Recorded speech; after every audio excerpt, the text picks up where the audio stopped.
ba tata iba mama kiambote ketu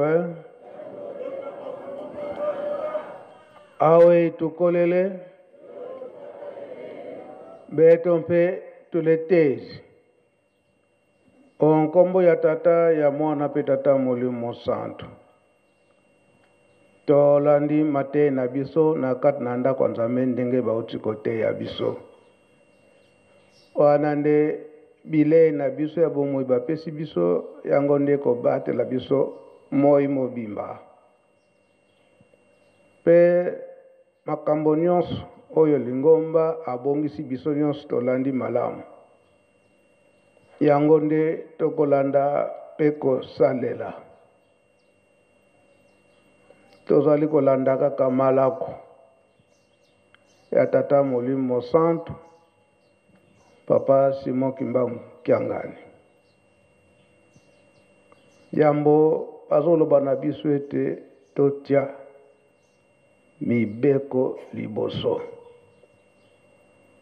yango na Kikongo balobaka ete mwana azokende kobina isika oteyi ye donc mobeko ndenge nini akotambolela soki si mibeko te soki azwi liteyi te ntango akende kobebisa kuna mateyi ntango ya nsima c'est trop tard yango nde baza kotiela biso ntango nyonso mibeko liboso yango baza kotangela biso mibeko ntango nyonso likambo nyonso oyo kosalama mibeko liboso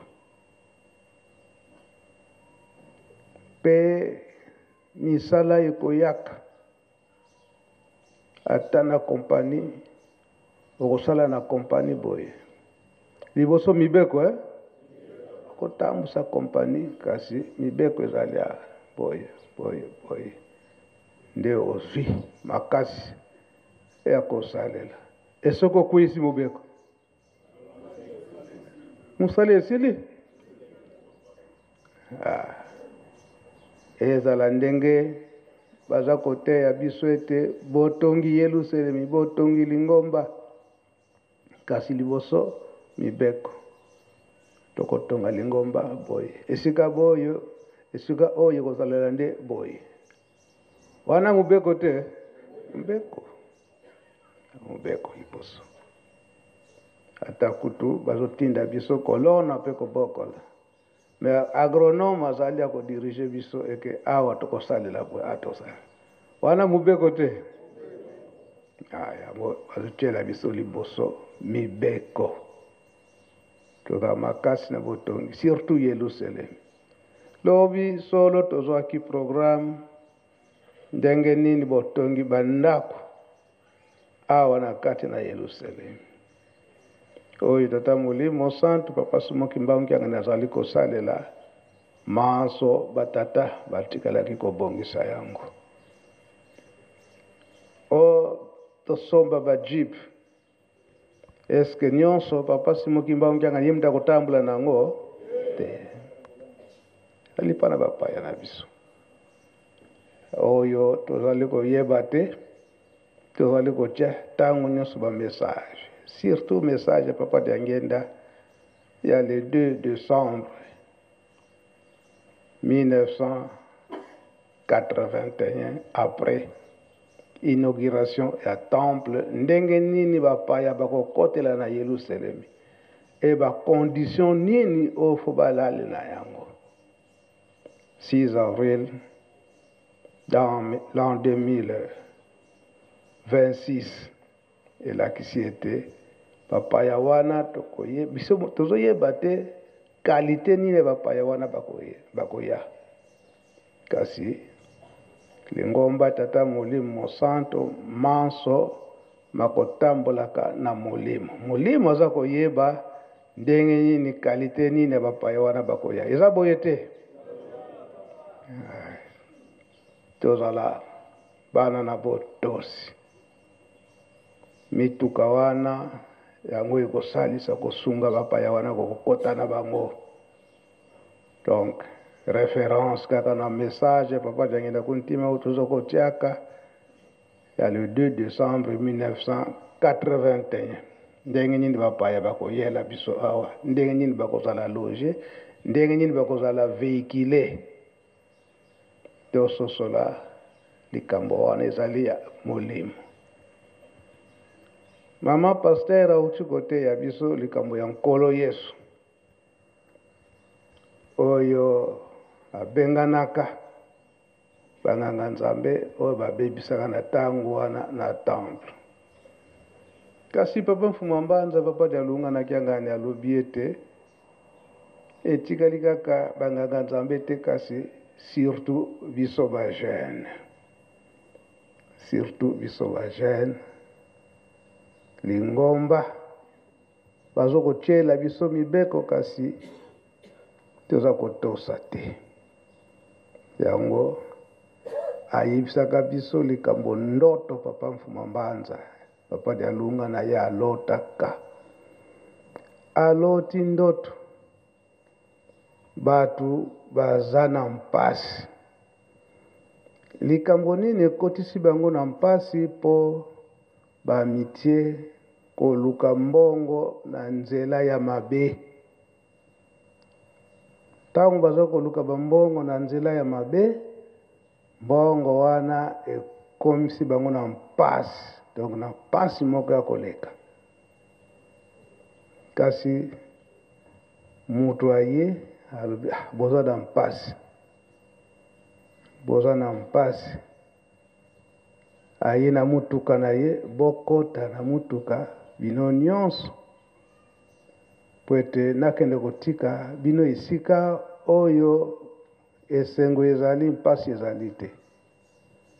Batu nyonso bakoti na mutuka. Nini ekitisaka bango? Mbongo kasi mbongo eye mbongo ekiti lokola mvula, batu nyonso bakiti na mutuka baweleli mbongo. Ntango wana papa Kayombo mtazalaki na ye papa Mfumu Mbanza apesi ye ndoto wana. Ezalaki pe un mardi ndenge ezalaka liyanganya ba jeune. Papa Mfumu Mbanza papa Kayombo lendo papa Mfumu Mbanza ndoto yofu iloba makaka batu nyonso fote bazwa mayele. Papa Mfumu Mbanza yebisi te koloba note batu bako comprendre na bango te, ba jeune bako comprendre na bango te. Papa Kayombo papa foka kailoba mapoete ba jeune bazwa mayele tolanda mbongo te. Papa Mfumu Mbanza yesika siloba kase ana poko wana nyengeza la rencontre ye moko papa Kayombo ki papa lotaki ndoto pesa ndoto wana kasi alobi tango alobi elelo yango tezomona na kati na lingomba yango mbongo oyo kotonga lingomba, mbongo oyo tozali kozwila na motoki na biso. Po tata Nzambe aloba yango ete sala musala obimisa motoki ya nzoto ozwi nde yango kobika na yango.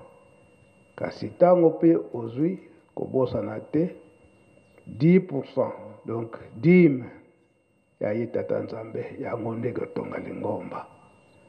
Eza boye te yango nde baza kosenga biso, yango nde baza kosenga biso. Biso nyonso tokotonga na motoki na biso ya nzoto 10% yango nde kotia na kati na lingomba.